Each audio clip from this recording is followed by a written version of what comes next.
Hello, I'm Chris Williams from Read Comics They're Bad For You, the name of my YouTube channel.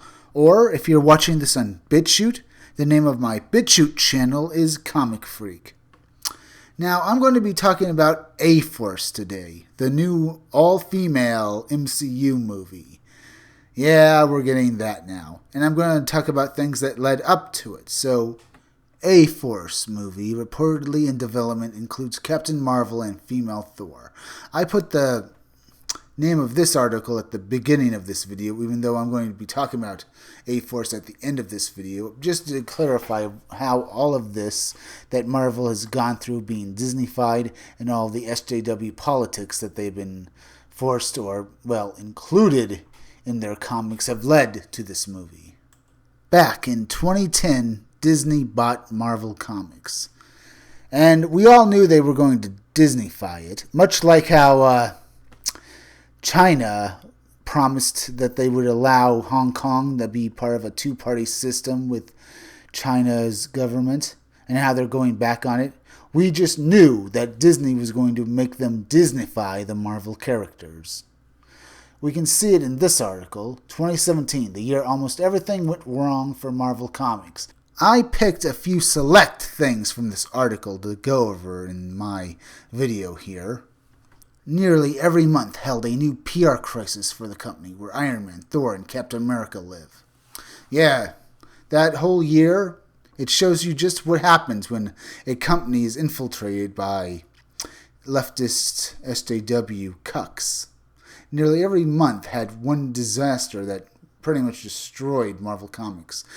The year started with the publisher announcing a new digital policy intended to increase sales of its print releases. Each week's issues would contain download codes for 3 selected issues of other comics. The move prompted outcry from comic book retailers and fans alike, as it replaces a long-standing policy where issues contained codes for a digital edition of that release, with both parties asking Marvel to reconsider. 2 months later, Marvel did, with a statement from SVP of Sales and Marketing, David Gabriel, saying in part, "We heard the message on same-issue digital codes," meaning that they decided to stop their policy there, thus making more money for comic book shops, because instead of having people use those 3 extra issues to get those comics, they had to go and buy them from a shop, which was good.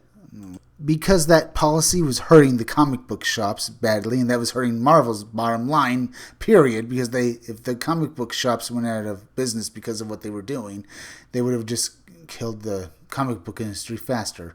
Later in 2017, a further PR disaster happened with an interview with David Gabriel again, when he was forced to explain about how the diversity in their comic books was basically not working. What we heard, in his own words, was that people didn't want any more diversity, he said. They didn't want female characters out there. That's what we heard. Whether we believe that or not, I don't know. No, that isn't true. Listen, Gabriel, we didn't want your bad female characters. We wanted characters that we liked, like She-Hulk and the Black Widow and Storm, not these SJW whammans that you want to force down our throats. Reading further into the article, as the Secret Empire comic book sales neared its conclusion, Marvel inexplicably spoiled the end of its own Secret Empire comic book series days before release via a New York Times story featuring artwork that showed the fascist version of Captain America being beaten up by the classic version. The story featured then Editor-in-Chief Alonso saying that Marvel editorial thought the story had something important to say about democracy. Yeah, we didn't really like your story about democracy. It just showed that you turned a classic character we all loved into a fascist. A Nazi fascist. Because Hydra is a Nazi organization, Alonso.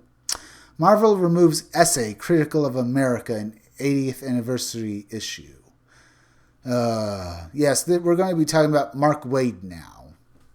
How apparently in this Marvel Comics 1000th issue, he had an essay berating America. America's systems are flawed, but there are only mechanisms with which to remedy inequality on a meaningful scale. Yes, it's hard and blade work, but history has shown us that we can, bit by bit, right the system when enough of us get angry, when enough of us take to the streets and force those in power to listen, when enough of us call for a revolution and say injustice will not stand. That's what you can love about America. You know, Mark Wade, I wouldn't be saying about taking to the streets when you're so overweight. And how you're leftist and you say you're going to force us to do this, that doesn't help your cause. Now, this article has been known that it's basically an edited and remade article that Mark Wade had to rewrite, because the original had him attacking America more explicitly and saying we were all evil and fascist.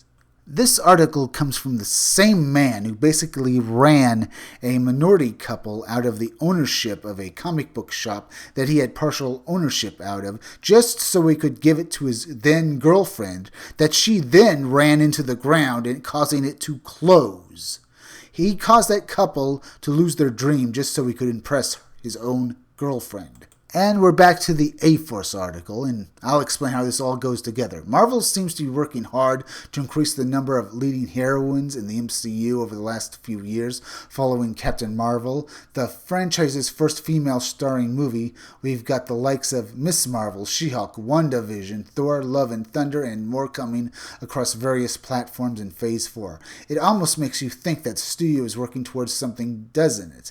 Well, maybe they are. We Got This Covered has heard that an A-Force movies in development. Our sources, the same ones who revealed the She-Hulk show back in April and Black Knight being introduced into the MCU during the same month, both of which are now confirmed, tell us that Kevin Feige is playing an all-female team-up film based on the group that first appeared in 2015 in the comics.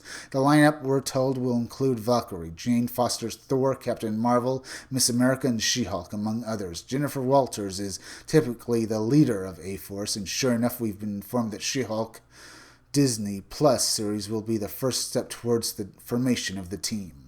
What we have just read of this article about A-Force pretty much sums up comic book Marvel. How they are pulling the same stunts with SJW politics and feminism.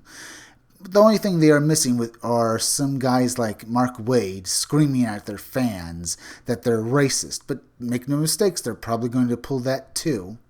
The article continues with, what's more, they aim to have a female writer and director helm the project. Getting more women filmmakers on board is also something Marvel seems to be addressing of late. After all, Anne Bourdain became the first female director of the MCU with Captain Marvel, which she co-directed with Ryan Flick. Both of the 2020 movies will be helmed by women too, namely Kat Shortland, Black Widow, and Chilo Zhao, the Eternals. Talk of an all-female Avengers movie first rose up following a BTS shot of Avengers Endgame leading ladies going viral in 2017. We then learned that Tessa Thompson and a bunch of actresses had pitched the idea to Feige on set. The Marvel Studios president has since said the project's a possibility, and given the popularity of the concept, it makes sense that we're now hearing he's ready to actively pursue it. Then they say She-Hulk won't be out till 2022, and you can expect A-Force out until at least 2023. Now, this is just bad. As I said earlier, the comic books are a microcosm of what now is going on in the movie industry, particularly the MCU, with them introducing all these woke concepts into our beloved franchises. Now I'm going to mention one character from Marvel Comics who has been basically destroyed by SJWs. Squirrel Girl, who went from a sexy, sassy character into almost a complete joke. And I'll explain what that means. Squirrel Girl, where she was an ugly woman who looked overweight and had a face that looked like a Down syndrome person. Get used to the idea of seeing someone with Down syndrome wearing tights and acting like a screwy cartoon character from Tex Avery. Because if the MCU goes the way they wrote Squirrel Girl, they will destroy the MCU. But don't worry, like Marvel Comics, the movies will fail. Now, if you like this video, subscribe. Make sure you're still subscribed, and I can't stress that enough. Make sure you are still subscribed. YouTube is going around unsubscribing people, so make sure you are still subscribed. If you're watching my videos but you have not subscribed, just subscribe to me. Subscribe to me at YouTube at Read Comics They're Bad For You. Then go over to BitChute and subscribe to my BitChute channel, Comic Freak. Also, could you please hit that bell for notifications, hit that like button, and leave some comments down below. And also, please share this video. Share it on Twitter and share it on Facebook, because YouTube is no longer promoting their creators' videos anymore, and would really help me if you could please share this video. And keep checking back in future videos for more information on my own upcoming independent comic book, Scumdogs. I'm Chris Williams, and I'll be back again tomorrow with another review. And I'm sorry if this video seems a bit rushed. I had to do it in a kind of a rush. Sorry about that.